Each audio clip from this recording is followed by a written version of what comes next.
Bhairavpur village looked completely ordinary during the day. Mud roads, clay houses, a peepal tree, and an old well. Nothing unusual, but the village revealed its true identity only at night, especially during a specific part of the night. The villagers called the fourth watch.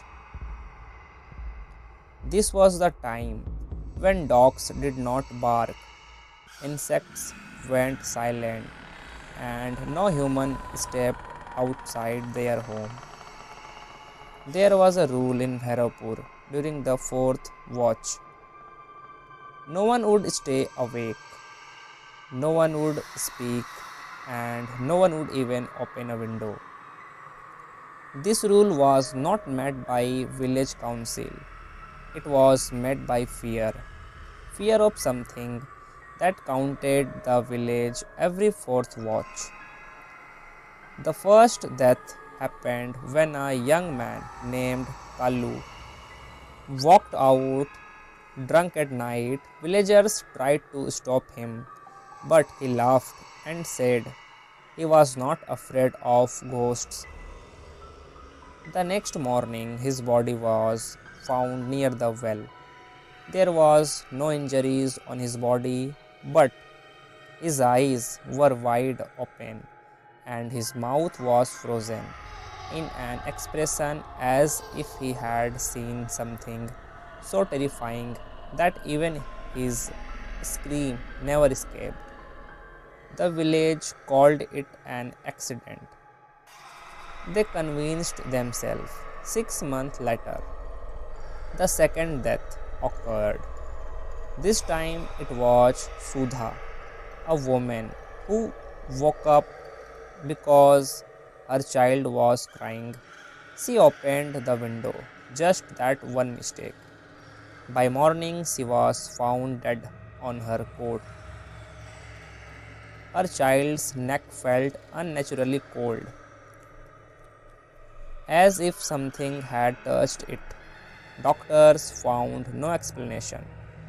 The third death shattered everything. Hariram, the village priest who practiced rituals and claimed he could communicate with that things, stepped out during the fourth watch, saying he could end the fear.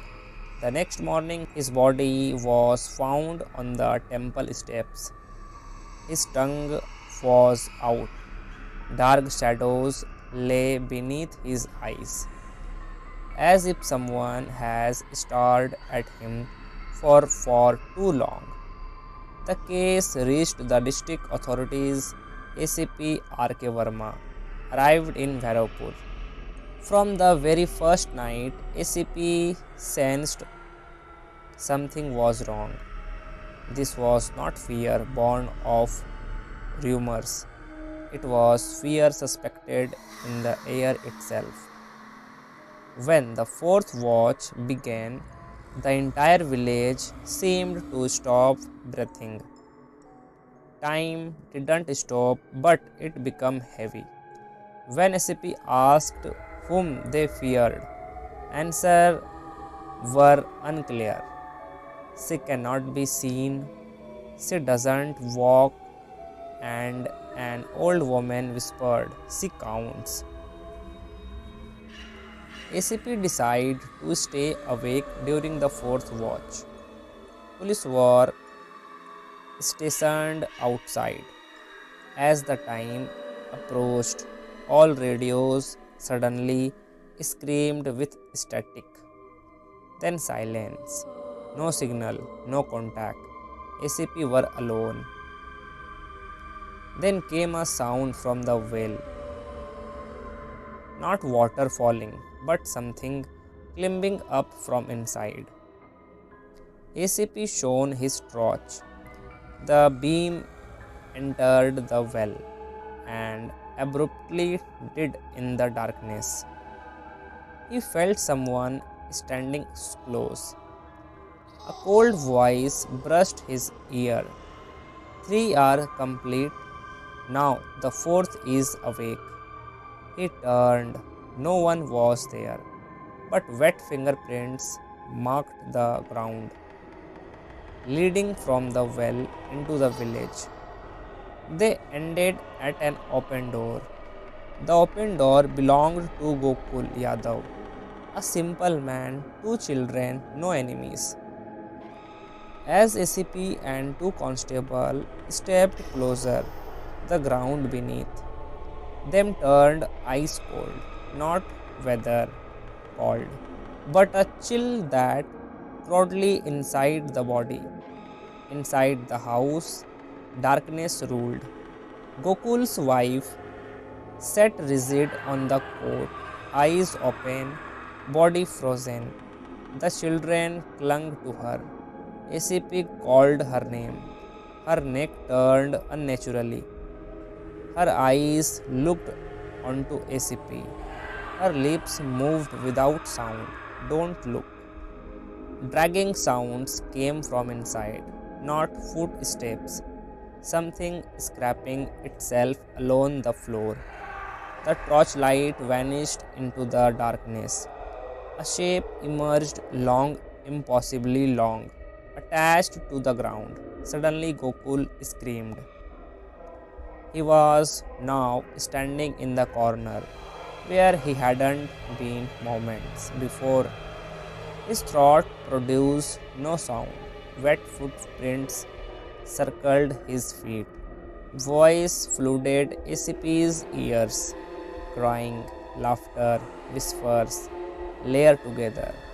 Before ACP's eyes, Gokul's neck twitched backward. No rope, no hand. ACP fired. The gun didn't work. The shape fully rose behind Gokul, faceless, hollow darkness, with two glowing eyes. A freezing wind blasted through, then silence. Gokul lay dead, eyes open, a faint smile on his lips. ACP knew now this was not human. The village elders were summoned. The oldest among them spoke. Long ago, Bhairavpur was built over a cremation ground.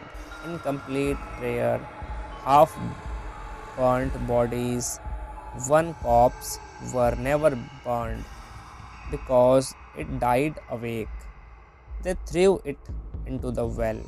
The fourth watch was born, the time when fire dies and darkness settles fully. During that hour, it comes out. Whoever stays awake is seen, and whoever is seen is chosen. The priest died because he tried to understand. Three had been seen, the fourth had begun to understand. And now, if an outsider was seen, the thing could leave the village. From the well came a voice, now you. The words struck ACP not in his ears, but in his chest. This fear was not about seeing or hearing. It was about being chosen. The presence did not walk, it shifted position. One moment at the well, the next in front of ACP. Its eyes measured, not watched. Weapons failed, radios died. What do you want? ACP asked. The reply came. Stay awake. Wet footprints led towards the village boundary. ACP understood. If it crossed the fourth watch, would spread, he broke the final rule. He ordered the villagers to stay awake. Doors open, lamps lit, voice raised. The fourth watch fed on silence, and for the first time the village was noisy. The presence trembled. It attacked ACP through memories, past failures, doubts, agitations. A voice whispered, sleep. ACP shouted back, no. He spoke aloud. The villagers spoke. The fourth watch drowned in sound. The presence retreated. At dawn, the well was emptied. Inside lay a half-burned skeleton, burn marks, a cracked skull. It had died awake. Proper rites were finally performed. Officially record called it superstitions. ACP's diary said something else. Someone fear create rules. Some rules create fear as long as people don't stay awake. The fourth watch survives. Bhairavpur still has nights, but the fourth watch no longer come the same way. At some times near the well, the ground feels damp, and those who notice it remember staying awake is survival.